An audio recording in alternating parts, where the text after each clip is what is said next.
Good afternoon, everybody. I guess it's working. Very good. Well, thank you all for coming to the New York State Military Museum and Veterans Research Center on a almost nice Saturday out, one of the very few that we've had so far that hasn't rained. We have a special afternoon with us. Our very own Jake Landry will be introducing Paul Grondahl and be interviewing Paul on his brand new book on Teddy Roosevelt. I guess the way this is going to work, after the interview, there will be a short question and answer period, and then we will retire into the museum shop for an author's signing. I want to remind everybody we're running our annual book sale and a raffle. Got to go with a raffle. Also, next week on a Saturday, next Saturday we have the 77th Regimental Band, which is a period Civil War music group, which is really excellent. And they're going to be here from 1 to 4. Plus, I believe we have another signing, a local fellow who's done a book on the 77th New York, which was the Bemis Heights Regiment, a regiment recruited out of Saratoga County. So next Saturday should also be a good Saturday. Well, without further ado, I've been told I hand the microphone to Mr. Landry, and thank you very much. Thank you, Michael, and welcome. We're going to have some fun this afternoon, and we're able to have a great conversation. We will have a great conversation, right, Paul? With one of the well-known authors of our region. Paul is an award-winning staff writer as well as an author, but he's a staff writer for the Albany Times-Union. He's worked there since 1984. His articles have won numerous awards. He's done everything from the Arctic to the Antarctic to something that happened the past couple of days in Albany regarding some kind of an FBI sting. If you read the Times-Union, you've seen Paul's writing about that. His third book, I Rose Like a Rocket, which we will be talking about today, is doing very well, and that will be our focus. He lives in Gilderland, his wife's Mary, and 2 children. We've got to know Caroline well, and he is a close neighbor of our son's, and that's how I've got to know him. So this is fun for me because we're acquaintances, and for me it's been a very fascinating subject. So Paul, what we're going to do today is look at the book in the perspective of the military experiences and the things that affected Teddy Roosevelt during his life regarding the military, because we are in a military museum. But the other interesting thing is you see 2 flags back here. One is New York State and the American flag. And Teddy Roosevelt is probably one of the best, maybe you would agree, the best known New Yorker, and yet one of the best known national politicians. We're going to focus on military, and in particular 1898. His youth, a little bit of some of the things that happened in 1898. And I'm going to start, Paul, by asking you about, when you think about his youth, he was 6 years old, he sees Lincoln's funeral, and what would you have to say about, he's growing up just after the Civil War, but what about that experience and his father also? Yeah, it's a particularly defining period of his life because his family was divided by the Civil War, as so many were. His mother was a Southerner, his father was a Northerner from New York for many generations. The Roosevelt family was very prominent. They were Dutch. Their family ran a glass importing business.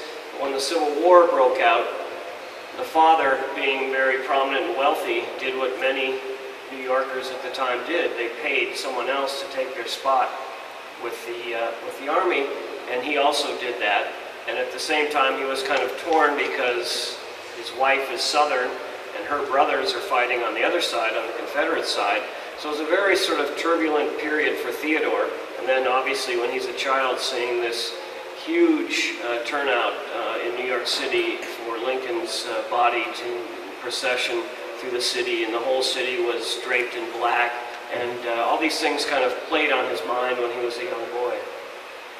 Now his mother, as you said, was Southern, but she worked in New York, the New York Sanitary Commission.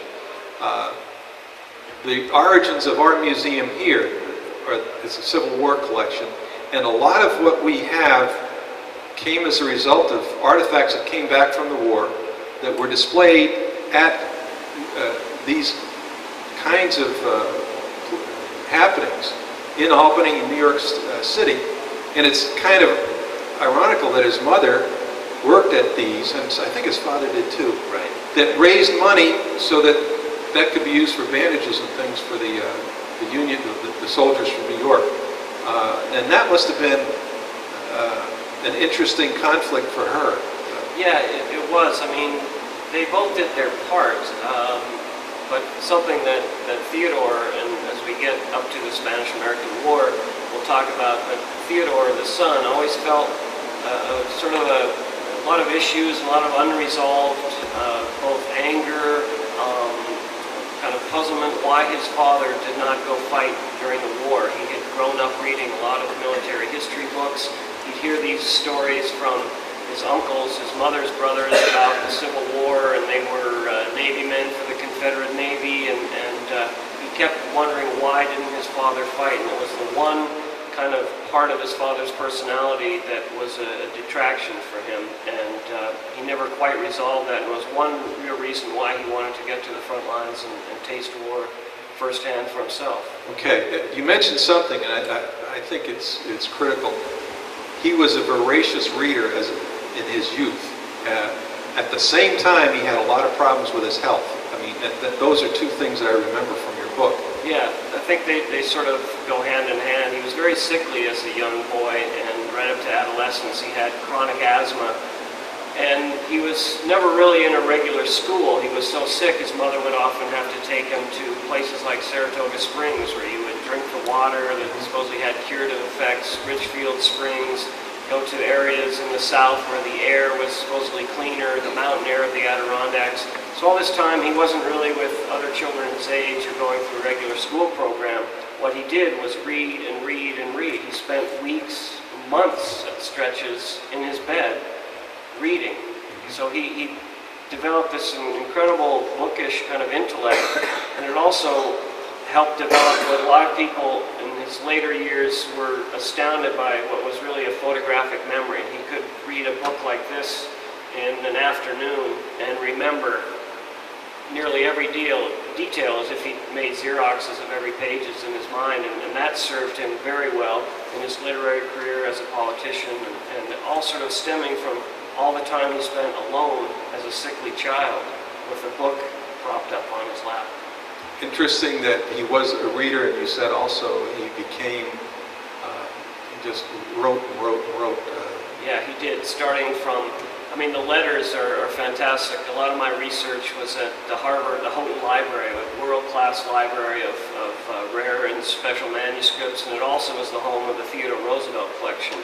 I mean, every letter he wrote from childhood, anything pertaining to him is there. I mean, it would fill much larger than this room, box after box, and I just kind of went through the certain areas and period of his life I was interested in, but he was writing letters when he was 8, 9, 10, 11, 12, keeping journals at that age. Every time he would take a trip to the Adirondacks, or his family took him to Europe when he was a young boy, he would write, page after page after page. He really, and he became a world-class naturalist and birder, ornithologist as a teenager and into Harvard.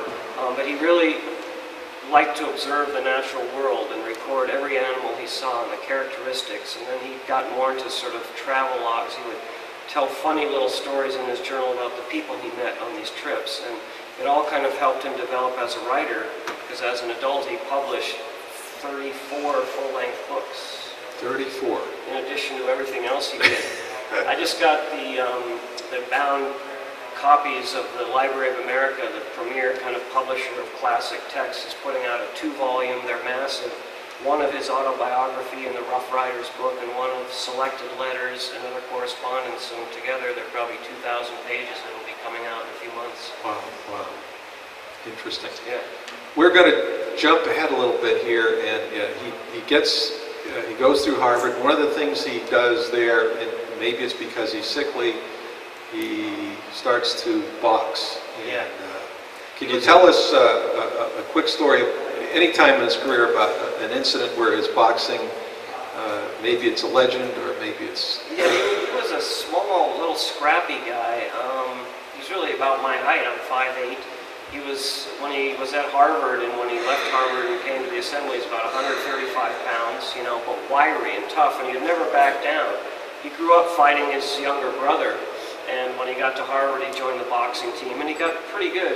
He sort of went up through the lightweight division and got in some championship fights, but when he got up to Albany, he sort of entered into this corrupt world of these kind of career politicians who were, you know, big, overweight, you know, taking money, eating and drinking constantly because the lobbyists of the day would just openly bribe them.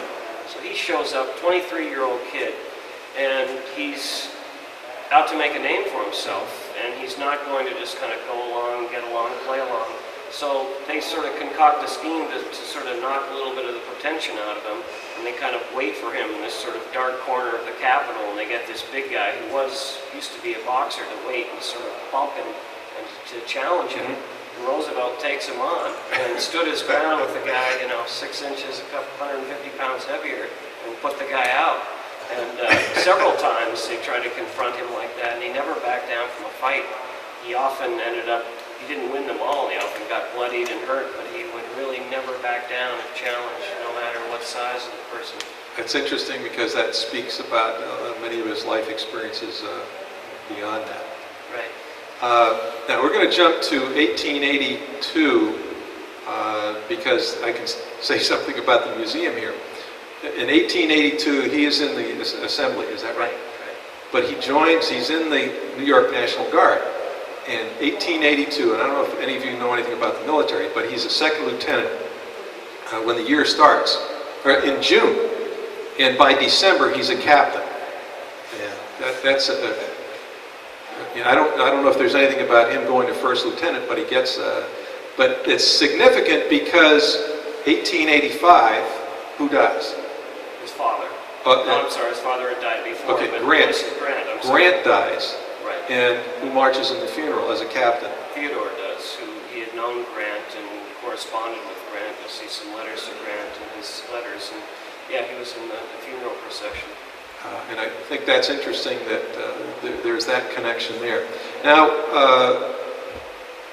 he does some other things, but we're going to jump to 1898 now. 1898, he's the Assistant Secretary of the Navy. And could you tell us, okay, I think it's John Lawn who's the Secretary of the Navy. Yes. Oh, but first of all, he's influenced by, is it Mayhem Mon? How do you say it?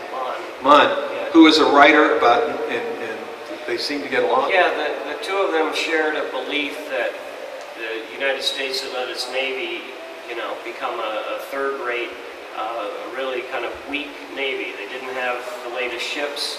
They did kind of a ranking of countries, and they were 6 or 7 down the list. European countries were far superior. And Mahan and Roosevelt had been writing and talking about the need to upgrade our Navy, and people didn't really listen to him for a while. But finally, when he got into Assistant Secretary of the Navy, he was in a position to do something, kind of quietly working around the back of this Secretary Long, who was kind of half retired in a way. And Theodore had a lot of great ideas and a lot of energy, and while either the guy was on vacation or when he wasn't really watching him, he would slowly order better armaments for the ships. He actually ordered the building of a whole new line of ships.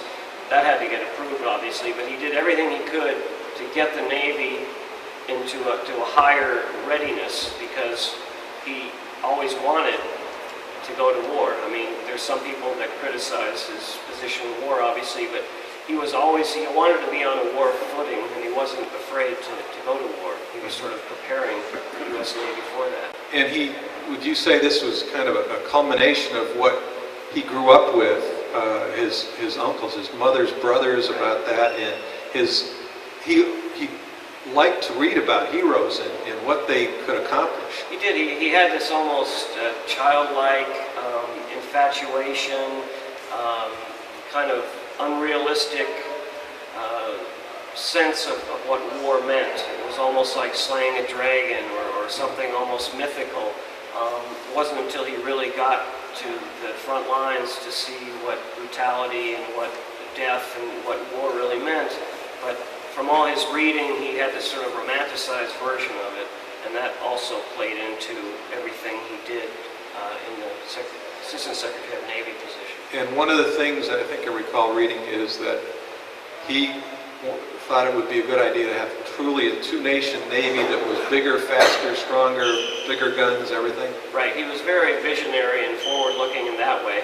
He wanted to make sure that he could, take on two conflicts at a time if he had to, and he wanted to be able to have them in position to get to areas. I mean, he was thinking Cuba and beyond already at this point. Now, you mentioned Secretary of the Navy Juan was, I think the words you used were he was, his best days were behind him, and he liked to delegate, and he takes off. I think something's wrong with his health anyway. He takes off for half a day. Right. And now here we've got this, and hopefully you're getting the picture of this young, ambitious, intellectual young man. What does Theodore do when Juan is out for half a day? Theodore essentially says, get the ships under steam and get them heading towards Cuba, even though there's been a lot of leading up to this, and President McKinley is not one to jump into war. He's kind of holding back the people like his assistant, like Roosevelt, like William Randolph Hearst, like others who were really eager to show what kind of force and might this young upcoming country had. And at one point, when a lot of people were clamoring for the U.S. to get into war, he said of McKinley, he has no more backbone than a chocolate eclair. He wanted him to be a guy who would stand up and, jump into a war. And McKinley wasn't that type of president. But once TR had made these commitments and done these things, as you say, problem brewing in Cuba, did Juan pull everything back? He didn't pull everything back because he realized that Roosevelt had the courage, the sort of fire in the belly that he lacked. Any position that Roosevelt had, you see through his letters, he said, they're probably going to fire me, next month from this job, but I'm doing what I think is right, and I'm not going to do just the politically expedient thing. I'm not going to just sit in the office and push papers. He really had a belief that this is what we needed to do, and he did it. And he was always prepared for the consequences, and he was a few times thrown out of his office or his job. But this is what he believed, and he set things in motion, and Long sort of realized that this wasn't a bad strategy, so he didn't undo everything that Roosevelt had done. Okay, and then things keep getting worse, but also I think you wrote that because of his interest in the Navy, he was responsible for some of the outfitting of a battleship that wound up going to Cuba, the battleship Maine. Is that right? He was. The Maine, and you probably talk about, you've done a nice job here with artifacts, but he did have a hand in the Maine and getting it there to Cuba. Just a quick mention of these artifacts. Some of them are from the Maine. If you've got a few minutes after we are finished here, there's a bronze casting that was made from scrap metal from the Maine. And I think it's interesting that he was connected with it before, and then it goes down, and then what happens?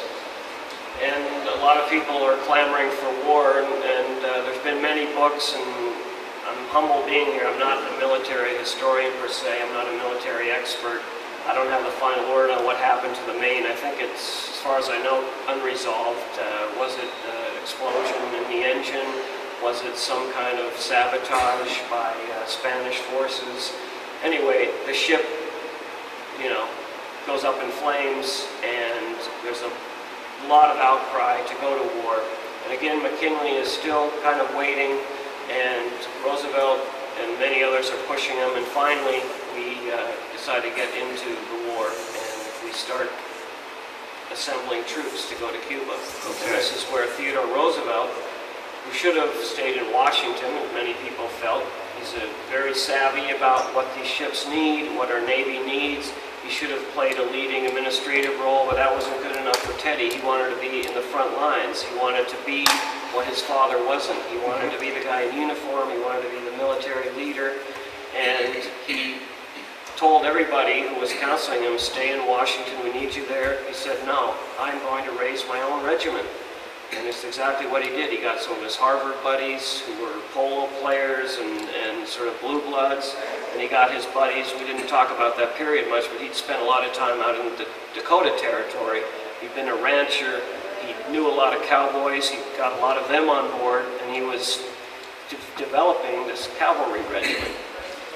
Did he get any, we didn't mention either his time as police commissioner, did he get any cops from New York? He didn't, I haven't found any sort of evidence that he tried to tap that part of his experience, but he really relied upon the men that he had known out west who were experts in the saddle and with rifle, and the men from Harvard who also had writing skills but had a lot of intellectual ability, and he sort of brought these two spectrums of social classes together in this regiment, and it worked. Now, the interesting thing here is that you mentioned it's a cavalry regiment. Right. He's a lieutenant colonel. He is not the commander. They have some real hardships just getting to Cuba and getting on land, and even once they start moving. It's a real mess, just the logistics. There wasn't a lot of time to prepare, and it was a huge operation, the biggest military operation the country had up to that point. And all the planning kind of broke down, so they had all these horses that didn't get on the ships with them. One, the conditions were crowded, there weren't enough transport ships, but they never quite got there. So they show up in Cuba, and again, there's no good places to dock and to land. Some of the men die just getting over the side of the boat. They're not close enough to the dock. They've got all their heavy gear on. They've got the wrong kind of gear for the tropical conditions to begin with. Yeah. And the only guy that gets his horses actually on land, one of them drowns getting there, but Roosevelt brought a couple, is Teddy Roosevelt. He gets his horse there. So this cavalry then turns into infantry. Right. But he winds up riding his horse and basically and eventually what happens, he goes from lieutenant colonel, Leonard Wood moves on up. He was also a Harvard connection. He knew him from Harvard. He's a medical doctor, but he's also got tremendous skills as a soldier. And they needed Wood to move up, so then Teddy got the full colonel, and he's in charge of his regiment. And he does his charge, and that we know so well. And the war is won. Right. But this again, it's a moment for him, but he decides he's not going to keep a career in the military. What does he do? He comes back to Long Island to his wife and children. This is the other, we didn't get into it, on the domestic front.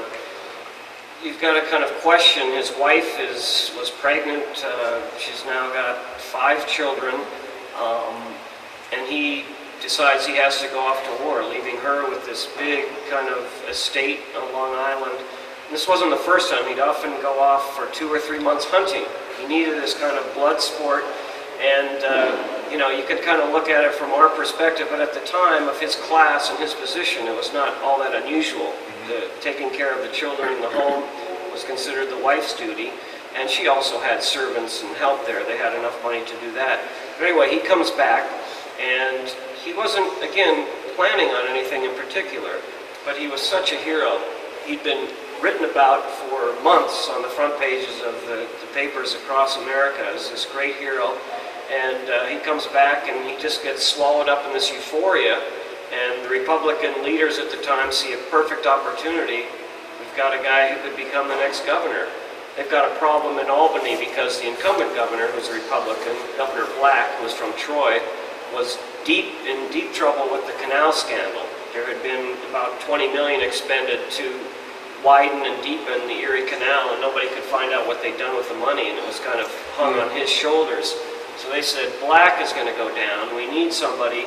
Who can we find? And this is September, less than 2 months before the election. Is that Teddy Roosevelt. right here in Saratoga? Was the Right here in Republican Saratoga, convention? Republican convention. He was just swept in to be the candidate, and he really was a brilliant sort of campaigner for the period.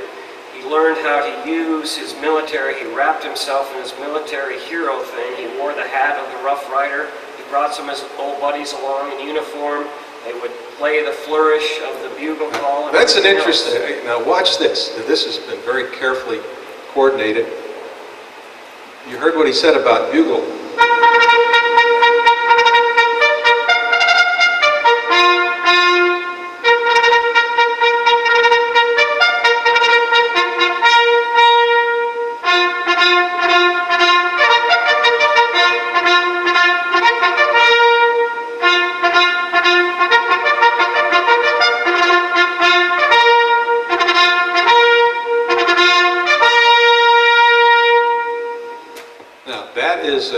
An authentic Civil War bugle call, probably very similar to what was Very played. similar. It's just 30 years after, and I mean, when you listen to that, and that's the first time I've heard that, I think it's terrific. Jake found this in an archive. That how could the other candidate compete against that? You just want to get up and, you know, charge right in behind him, and I'll vote for that guy. But, so imagine the flags, the waving, the cheering. Here's his guys out in the Rough Rider uniform, and he comes up on a horse often, sometimes on the back of a train, and they hit, you know, that sound, and these guys are blowing it, and you start getting goosebumps, and it just carried him into the executive mansion. And he has been reading about this since he's been a child, about his heroes, and talking about that's a Spanish-American era type hat that his Rough Riders would have worn, he would have worn. We also have, I forgot to mention it, a handkerchief in there that was used by a New York State soldier in the Spanish-American War in a unit adjacent to Roosevelt. And another thing that we got is a photograph, and we think that if you have a minute, when you're finished, take a look at it. It was taken on Broadway, 1898. Guess who's there? Rough Riders. And we think Teddy Roosevelt is leading them, but he knew how to capture the imagination and the enthusiasm, the emotion of the people he spoke with. What's astonishing too to me is he's not quite 40 years old, and he's already had some major careers going backward. He's you know, Spanish-American war hero.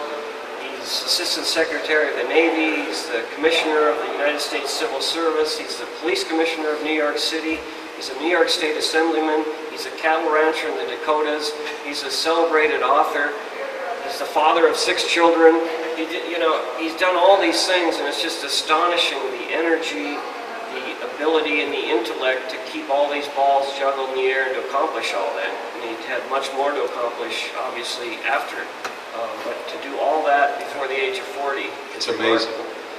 He gets a nomination, he's elected, and we have a short segment of a speech that he made years later. But what we wanted to do is let you, maybe you've heard Teddy Roosevelt speak, maybe not, but we're just going to play a brief segment, and if you can comment on that. And our able technician is with us. Go right ahead. Just patiently, and you'll hear TR. Okay,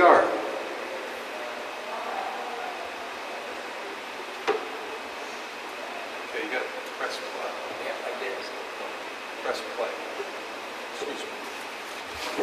Be right with it. Off stage here.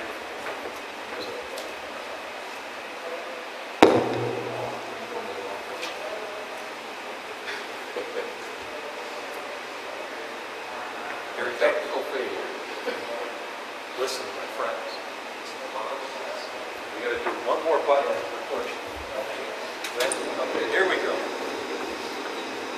ready?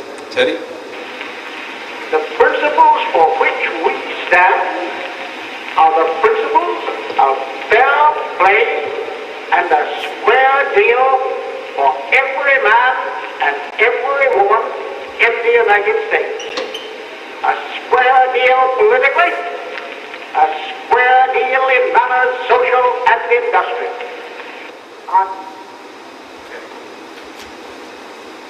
Yeah, that's a great example of his speaking style, his voice. He had this kind of nasally, sort of high-pitched, but he had so much energy, the veins would be standing up on his neck. He had very large teeth. He has this huge smile. He had the thick spectacles, and he would be pounding his fist and waving his finger. Somebody once described his speaking style as a man biting 10-penny nails. He would like chomp off the words for emphasis. And he did it with such vigor and energy.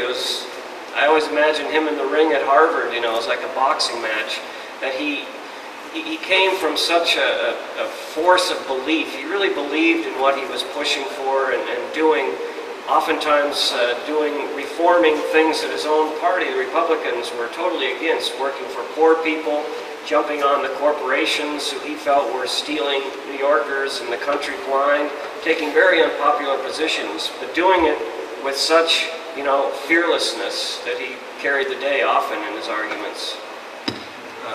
Quite an interesting person to write about, I'm sure.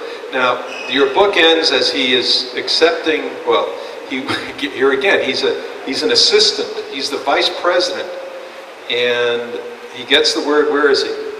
He's just finished climbing Mount Marcy. He wanted to, of course, nothing was good enough for Teddy but the highest point in New York State, so he wanted to climb Mount Marcy, and took his family to vacation in the Adirondacks, and most of the kids were really too young, so he went up with a guide and a couple other guys. So he gets up on Marcy, and he starts coming down. There's a lake tier of the clouds just below the summit. He's kind of having a little bit of lunch and resting, and up comes a messenger with the note that President McKinley, who had been shot in Buffalo a week before, and seemed to be recovering, but the note says he's gravely ill, please come back immediately, come back to Buffalo.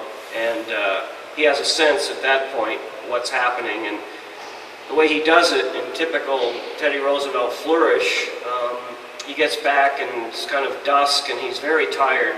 I retraced the route with my brother-in-law and another friend who's a 46er from the southern end. It's about a 22-mile round trip, what he hiked. And in September, he was mid-September, when we were there at the same time of year, also in rain. It's a very muddy trail. The top of Mount Marcy at 5,400 feet was flecked with ice, and snowflakes were flying up there. And so he gets back and he's exhausted.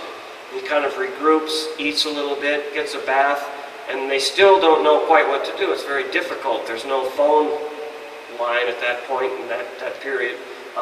So he kind of waits and waits, and late at night he decides he's going to go. And the locals who are going to have to drive him in a sort of horse and buggy are saying, "You're crazy, it's too dangerous. The roads are muddy, it's dark, let's just wait till morning." He said, "No, if you won't take me, I'll take a horse and go myself." So he goes this daring ride where we might have lost the 26th president to be on the side of the road somewhere. He goes from Tahowas, the base of Mount Marcy, down to North Creek, and it takes 3 stages. It's a 30-some mile trip. The horses, he needed 3 sets of fresh horses, and they meet him at stages, and he gets down to North Creek. Daybreak is just coming, and he's got another message waiting him, that he realizes that McKinley has died, and he is the next president. He gets on the train comes through Albany en route to Buffalo for his inauguration. Okay, so now, I have heard, I don't know if you've heard the same thing, that the grandfather of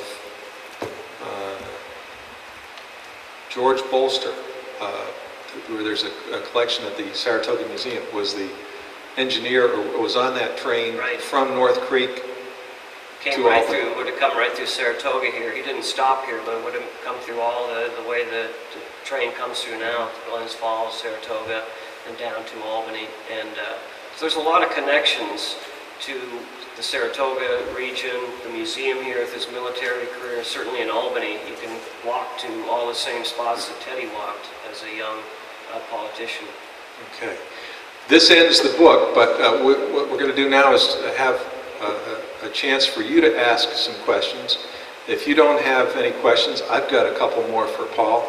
And after we wrap up here, we're going to head to the museum store for a book signing. I think we have enough books. So, any of you have any questions of Paul? Yes? I think an obvious question is, since there's so many books about TR, including his own autobiography, why did you write about him? That's a good question. What I thought was that I could focus on the Albany years, and more than half the book is on his 3 years as assemblyman and 2 years as governor. And I was able, through the newspapers, through other letters, through a new collection from a private collector that the State Library just acquired, the Lyle Squire collection, which is about 300,000 items. I thought I was able to find enough fresh material and some new interpretations to, add to the hundreds of books already written about TR. I didn't think I was, coming up with a completely new version of his life, but I thought there was enough room to add some texture and to add some new information. So that's why I wanted to do it. I've always been fascinated with him as a figure for the 20 plus years I've been living and working in the Albany area, and done a lot of stories down at the state capitol, a lot of political history stories, and he keeps kind of coming through, weaving through all of them, and I always wanted to write about him. Good question. Thank you. Yes, sir. Maybe talk a little bit about the strenuous life, his kind of moniker, and it's pretty much typical of him and the development of that. I know some of that's already been talked about. Yeah, the strenuous life came from one of his speeches, and it's really what he believed in. It's how he came from becoming a sickly, asthmatic boy to a boxer at Harvard. His father, by the time he was about 12 or 13, his mother had been sort of coddling him, and he did have a serious health condition, but his father said, you have the mind, now you have to make your body. And he went out and got him some workout equipment and made a back porch on their house into a gym. He said, now start working out. And his son, revered and loved his father, and he wanted to please his father, so he did. For hours a day, he would do pull-ups and sit-ups and push-ups and built himself up, and he stayed with that the rest of his life. When he was an assemblyman in Albany, he would go from the state capitol up to where Cross Gates roughly would be today in the Pine Bush. That's probably a 12, 14-mile round trip. He would just take off on a power walk and do it in the afternoon if he had an afternoon to kill. He would walk across the river. There was a bridge, one bridge at the time, to Troy, and walk around. He would, hike. When he was out west, he would ride for 14 hours a day in the saddle. And he always believed that the tougher he got mentally, or physically rather, would help him mentally and intellectually and everything else. And he really pushed his own sons. I get into it in the book. They kind of weren't of quite the same stock he was, and sometimes he pushed them too far. In fact, his one son, Quentin, kind of had what might be called a nervous breakdown because his father was pushing him so hard, and the doctor finally told him, he's not you. He might not be quite cut of that strenuous life cloth that you promote for everyone else. So he finally backed off his son. He was wise enough as a father to realize that each son would be different. But again, he passed on the whole wanting to be a military person and a soldier to his sons. They served in the war, and two of them died in the war, World War I and World War II. And he was a man of a lot of complexities, and he had a very rich life. He accomplished so much, and he's dead by his early 60s. Another question, yes. What assembly district do you represent? It was the 21st Assembly District from New York City. They call it the Silk Stocking District. The people that kind of supported him for his first campaign, put up money, happen to have names like Choate, Morgan, the Pierpont, all these rich blue blood family, which the Roosevelt fit into. They had been many generations in that circle of the wealthiest Manhattanites, and he could just kind of reach out and tap into them when he needed to. But as time went on, he really alienated and angered them, because most of the things he did as a politician went against his class, went against the moneyed class. So he was this interesting contradiction of Republican in name and in affiliation, but really a progressive Democrat in a lot of his policies. Yes, back there in the corner. Where was he ultimately sworn in on the trip back to Buffalo? He was sworn in Buffalo in the Milburn House. It's a historic site now where, not in the same house, but another house of a prominent Buffalo person in Buffalo. McKinley had died in a house out very near that, and he was sworn in at the other house. It's a historic site now. And there were just a few cabinet members around from McKinley's cabinet, and they had to go to the library to research, how this had been done in the past, and it was kind of quickly done. Some people wanted to have something more elaborate in Washington.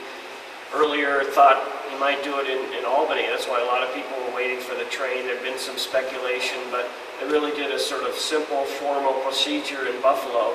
And his first speeches and his first few weeks in office were to assure people that he would carry on McKinley's policies, keep the same people in place. I mean, he had a reputation. Mark Hanna, who was kind of the Karl Rove of the day, the real political strategist behind McKinley, never liked Roosevelt. His classic quote is like, "Don't you realize there's only one heartbeat between that madman and the White House?" when he became vice president. And the reason he became vice president because he was sort of a loose cannon, take no prisoners as governor. When these guys wanted to get him off that stage in what Teddy would later call the bully pulpit, they said, "We're going to shelve him, put him in a job that's kind of a nothing job and get him out of sight, make him vice president." Little did they know, after the assassination, he's got the job that they all feared. And he knew that, he understood that, and he didn't set right out to gut everything that McKinley had done. He very much sort of went along with what was in place for quite a while during the transition. Herb? I have two kind of related questions. A lot of people know Teddy Roosevelt from Arsenic and Old Lace, where the guy goes up and says, is a kind of a character. Right. I was wondering, first of all, whether too much is being made about his doing whatever he did because his father didn't do whatever he did. That's the first part. And secondly, judging from his biography and his autobiography and biographies, is he the self-assured guy that everybody thinks of him as, or did he have any hang-ups? Oh, he had a lot of hang-ups. He's easy to caricature just because of his physical nature. But I don't think you can make too much about his father because it comes out in letters and it comes out in other ways, discussions or correspondence he has with his own family. I think that was a real prime motivator. But he had a lot of hang-ups. His whole family, his siblings, and his own children were sort of what you'd call hypochondriacs today. They had all kinds of ailments. His asthma was just the beginning of it, that basically his father had to sort of get them through, because the mother also had her fainting spells and had headaches and a very Victorian kind of list of ailments. So the real, solid one who was, generally never sick was the father. And it was kind of similar in his own household. His children had many ailments, and his wife, she was constantly pregnant or post-pregnancy a lot of times, raising babies. I mean, that was a lot of children. And so he sort of came from a household where sickness and things were common, and he often fell into what you might call depression today. He writes about it, feeling blue. Certainly, we didn't really talk about it, but the moment that changed his life forever happened here in Albany in his third term. They were one-year terms at the time. He was an assemblyman, and his wife, his young wife Alice, who he sort of put on a pedestal, was this romantic version, and they'd been married just a short time and have their first child, and she dies just after childbirth. And his wife, who was 23 at the time, and mother, who was also young, die on the same day, 12 hours apart in 1884, and he's completely crushed emotionally. That's when he quits politics, leaves New York, goes out west to sort of grieve, to punish himself, to feel all these emotions, and that's where he would sit in the saddle for 14, 16 hours a day. He didn't want to be around anyone. He just wanted to be out there and kind of let the elements, cleanse him, if you will. And that was an amazing period in his life. And he spent over 2 years out there with really no contact with the East Coast society that he knew, with the political establishment. He was just finding himself again because he had so much. I mean, his mother, after his father died, was kind of the core of his life, and then his older sister, and then the woman that he married, and he lost 2 of those. And the older sister became like this surrogate mother. One of the greatest experience of researching this was at the Harvard, at the TR collection. His sister he called Bammy, and she sort of raised the child after the wife died. She set his room up at Harvard. She was always bailing him out of problems. A big sister he could always count on when he needed something, when he was in trouble. And he wrote to her every Sunday from the time he was about 12 years old until his death, and she saved every letter. And I went through those month by month, year by year, and he talked to things with her and was more intimate and revealing to her than anyone else, than any of his political friends like Henry Cabot Lodge or any of the other people that he wrote about one facet of his life. With her, he could let his guard down, say he was feeling depressed, say he was tired of this political fight, say he wanted to get out of politics, all these things. And they have those letters, and to be able to hold them, the originals, in these things that he sent from Cuba, that he sent from off on some hunting trip somewhere, and to go through them, in progression was an incredible experience. I saw his whole life unfolding and swirling. When their younger brother, his beloved Elliot, they called Ellie, goes into just a complete tailspin. He'd been becoming alcoholic and drug addicted as a young man. He sort of lived the life of the country club and the fast life. And his mind goes and he becomes mad. And he is destroying himself and destroying his family. And all these letters, the big sister and Teddy go, what are we going to do with Elliot? They try to put him in sanitariums. They try to get him help. He ends up horribly committing suicide. And the young daughter who sees all this, who's a little girl at the time in this horrific household, is Eleanor Roosevelt, who later becomes the First Lady. And Teddy, the great Uncle Teddy, sort of helped raise her after the father killed himself. And then her mother also died not long after that. So there was a lot of personal tragedy and things going on in his life. He wasn't just going to work and writing books and winning political battles. He was dealing with all this psychological baggage and things, and that comes out in the letters to his sister, which was an amazing experience to read all those. Was that the first time they were read? No, they've been perused before. But they had sort of what they call the outtakes, and Elliot Morrison in the 50s put out the definitive collection of his letters, his selected letters, and then I saw all the ones he didn't pick too. But the selected letters are 9 volumes. This was a guy that wrote beautiful, long letters to his children if he was off on a trip and things. And I mean, people have done collections on just his letters to his children, just his letters to his wife, just his, he was a guy that it's hard to think there was just one of him doing all this.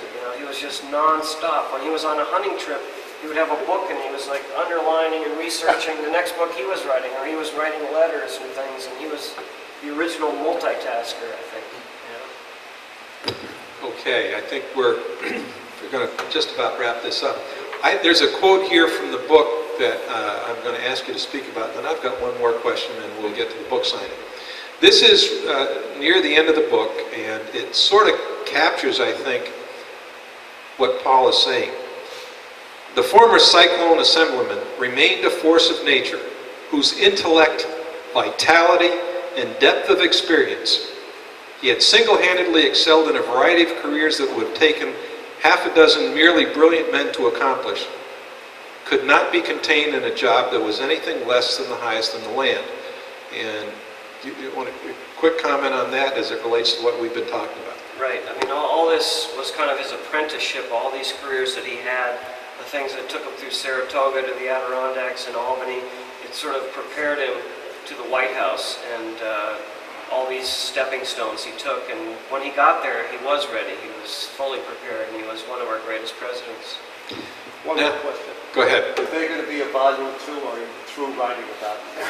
I don't know. If the publisher wants me to write a volume 2, I'd probably be available. I mean, publishing is a tough business right now. There's a lot of people competing, and there's a lot of books out there. So if they wanted me to. If not, I've got other ideas.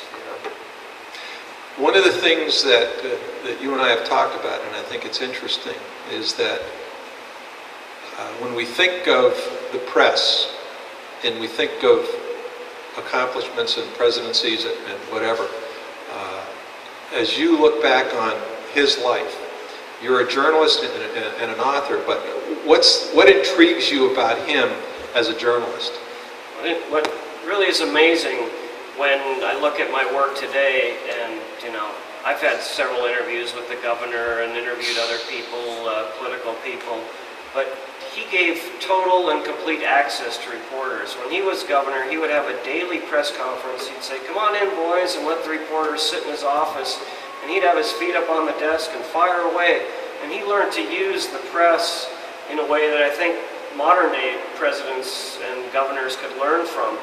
He wasn't afraid of taking the heat, but this was a way where he could speak directly to the public. He could try out new ideas, and if the reaction was terrible, he would kind of drop them right there.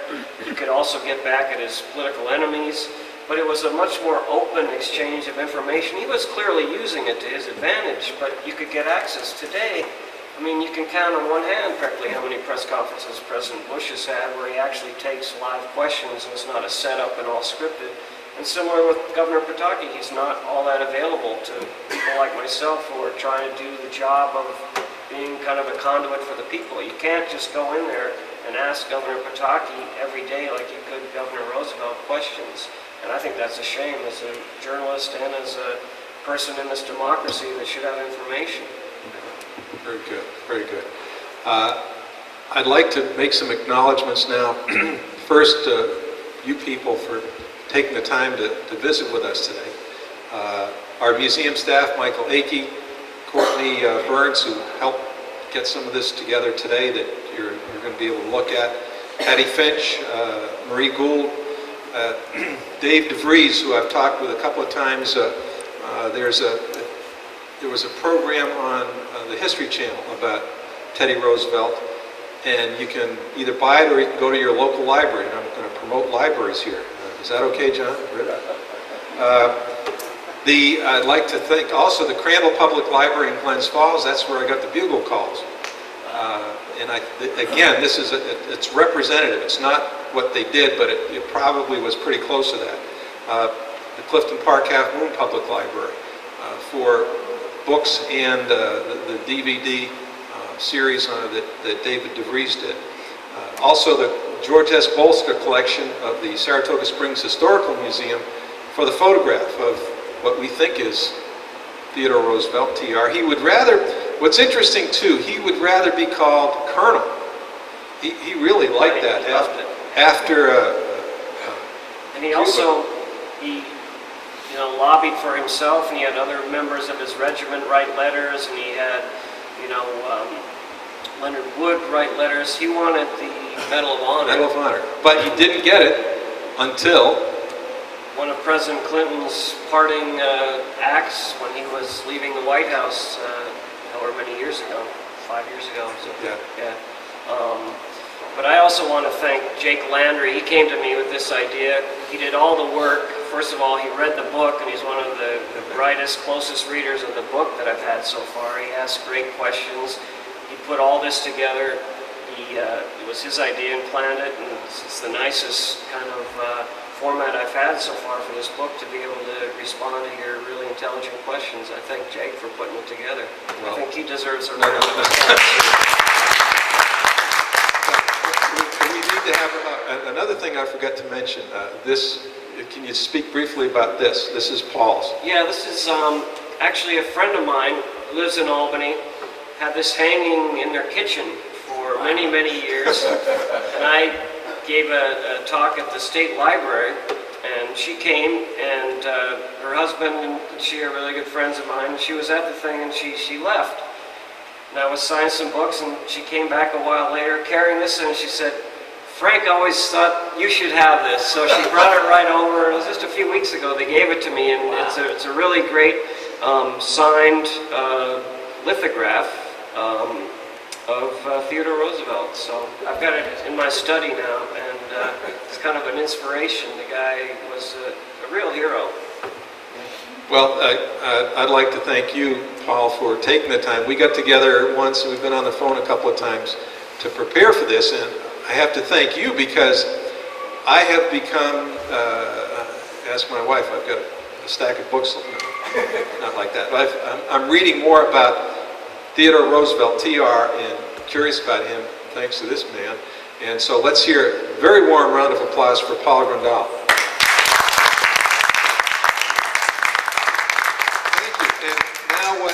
We're going to head directly to the bookstore. They have books there on sale, and Paul will be, we've got a nice comfortable chair for him to sit in. He will sign your books for you.